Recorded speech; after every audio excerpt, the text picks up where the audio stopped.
ये दो कार्ड्स पिछले 3 साल से अबे क्या कर रहे हो यार, क्या कर रहे हो? ये दो कार्ड पिछले 3 साल से माइनिंग के जंगे मैदान में अपने मालिक के लिए अपनी वापस एक्शन! ये दो बेचारे कार्ड्स पिछले 3 साल से माइनिंग के जंगे मैदान में अपनी अरे किसको हीरो ले लिया मैंने अपनी फिल्म में? ये दो बेचारे कार्ड्स पिछले 3 साल से माइनिंग के जंगे मैदान में अपने मालिक के लिए अपनी पूरी लगन से लड़े जा रहे थे। नए ब्लॉक्स माइन किए जा रहे थे। बट इस बेरहम 24 घंटे 365 दिन चलने वाली माइनिंग के जंग ने इन दोनों कार्ड्स को अपाहिज कर दिया है।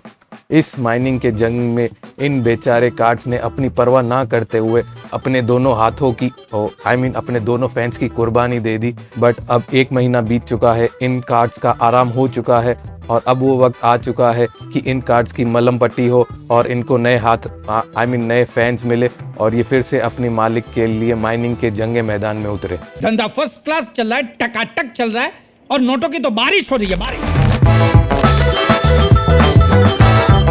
अगर आप एक एसिक मशीन बाय करना चाहते थे इंडिया में और आप चाहते हो कि आप किसी फ्रॉड या स्कैम में ना फंसो, so mining buddies is the right place for you. They also have been recently featured in an article by Zee News India. The link for this article will be in the description. इन्हों के पास almost हर company के ASIC miners हैं।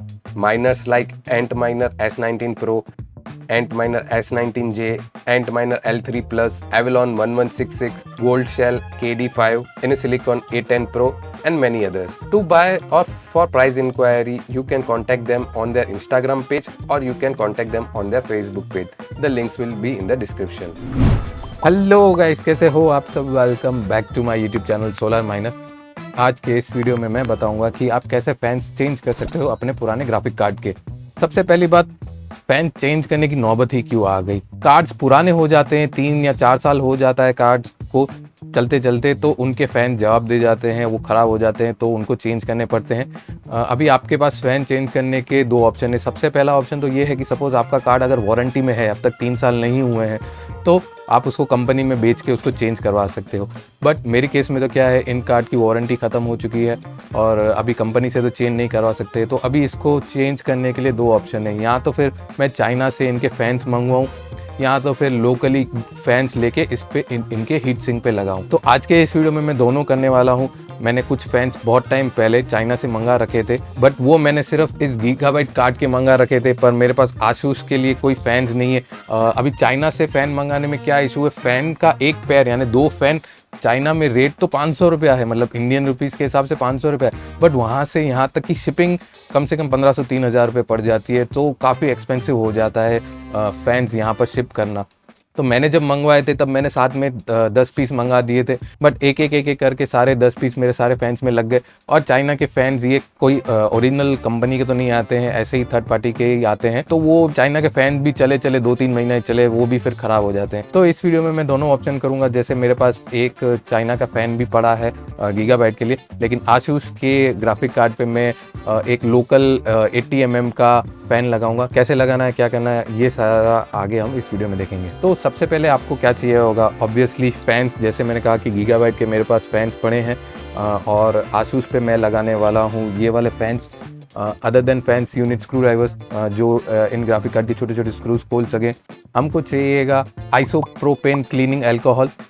ये आपको Amazon पे मिल जाएगा, मैं नीचे डिस्क्रिप्शन में भी इसका लिंक दे दूँगा।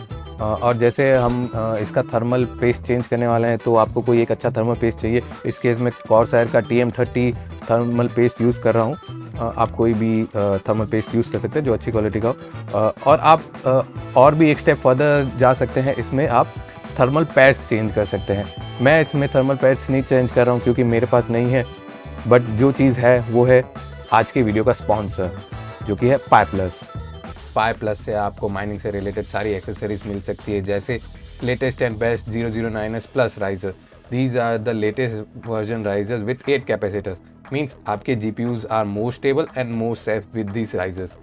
Other than that, they also have version 009S riser, version 008S riser, HDMI dummy plug, 24-pin PSU synchronizer, and all sorts of splitter cables and many more. You can check out their Amazon store, या फिर order करने के लिए आप उनसे direct WhatsApp पे भी order कर सकते हैं। उनके अमेजोन का लिंक और उनके व्हाट्सएप का नंबर नीचे डिस्क्रिप्शन में है। सबसे पहले हम लोग ये 4 स्क्रूज अनस्क्रू करेंगे which hold the heat sink of the graphic card. उसके बाद हम लोग और ये 2 साइड वाले स्क्रूज अनस्क्रू करेंगे।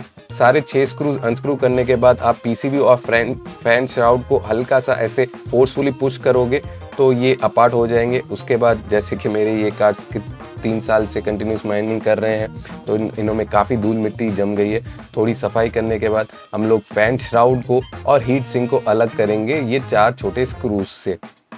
ये 4 छोटे स्क्रूज को अनस्क्रू करने के बाद जैसे थोड़ी सी सफाई करने के बाद हीट सिंक में काफ़ी मिट्टी जम गई। हम लोग ये 6 स्क्रूज अनस्क्रू करेंगे which hold the GPU fan. ये थोड़ा टीडियस पार्ट हो सकता है आपके लिए, इसमें स्क्रू ड्राइवर इतनी छोटी सी जगह से पास करके वो 6 के 6 स्क्रूज अनस्क्रू करना। एंड ये 6 स्क्रू अनस्क्रू करने के बाद आपका फैन डिटैच हो जाएगा and you can replace them with the new fans.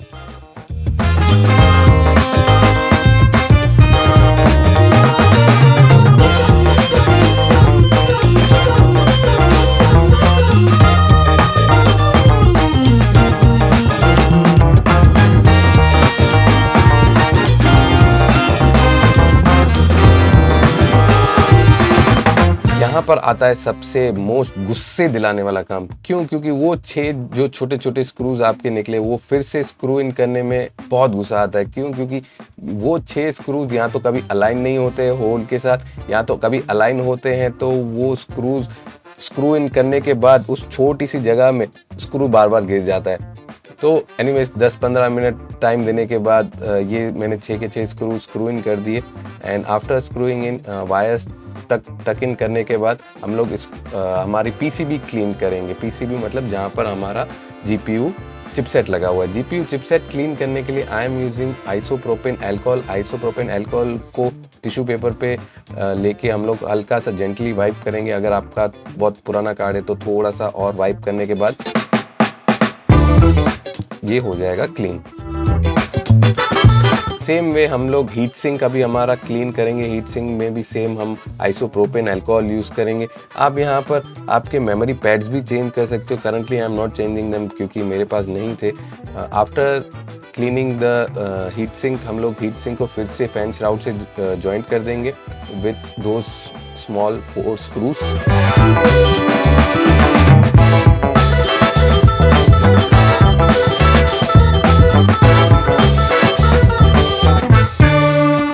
अभी हम लोग थर्मल पेस्ट लगाएंगे जीपीयू पे and then we'll align the fan shroud और फैन की वायर ज्वाइन कर देंगे।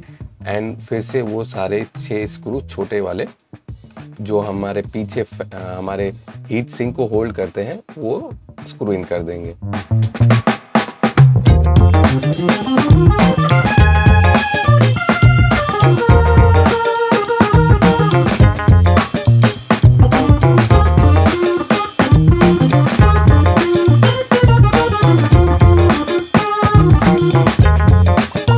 ये कार्ड के फ़ैन हो गए रिप्लेस। अभी हम लोग नेक्स्ट कार्ड के फ़ैन रिप्लेस कर रहेंगे जो कि आसूस का है। आसूस के इस कार्ड में छोटे छोटे 9 स्क्रूज थे और मेन 4 स्क्रूज थे जो हीट सिंक को होल्ड करते हैं। ये सारे स्क्रूज अनस्क्रू करने के बाद फैन श्राउड अलग हो जाएगा।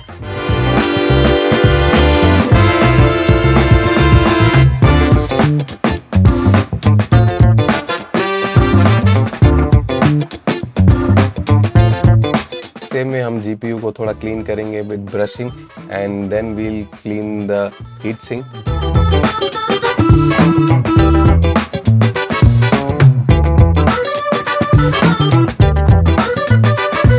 हीट सिंक क्लीन करने के बाद हम लोग जीपीयू का चिपसेट क्लीन करेंगे। सेम हम लोग आइसोप्रोपेन अल्कोहल यूज़ कर रहे हैं, उसको वाइप करेंगे।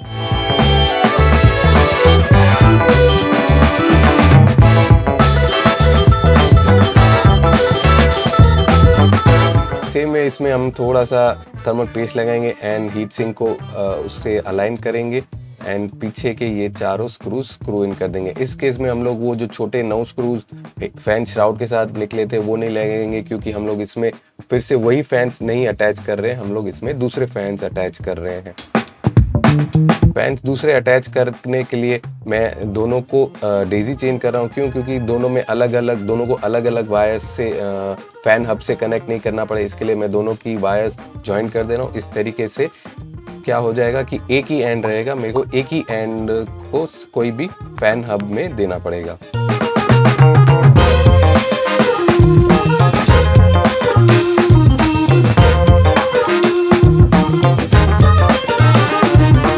ये होने के बाद इसको मैं टाई कर रहा हूँ with zip ties as screw तो हम लोग इसमें लगा नहीं सकते, स्क्रू इन की कोई जगह नहीं है। जिप टाइज को मैं हीट सिंक के छोटी छोटी जो बीच में स्पेसेस रहती है वहाँ से पास कर रहा हूँ एंड ये हो गया हमारा फैंस कंप्लीट।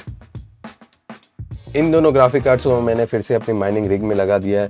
यहाँ पर आपको करंटली दोनों कार्ड्स देख सकते हो। ये रहा वो आसूस का कार्ड जिसमें हम लोग ने आफ्टर मार्केट वो 4 डॉट कूलिंग के फैंस लगाए थे, और ये रहा वो गीगाबाइट का कार्ड जिसमें हम लोग ने वो चाइना के फैंस लगाए थे। यहाँ पर आप टेम्परेचर देख सकते हो, जहाँ पर ये कार्ड पहले 82 के अराउंड रह रहा था, वो अभी करंटली 68 के अराउंड रह रहा है। ये 82 जब रहता था तब उसमें एक ही फ़ैन चल रहा था, जब दूसरा फ़ैन भी डेड हो गया उसका तब तो ये 90 होने लगा। सेम वे दिस इसी कार्ड के साथ जब इसके फैंस दोनों डेड हो गए थे तो ये कार्ड तो 90 पे चला जाता था।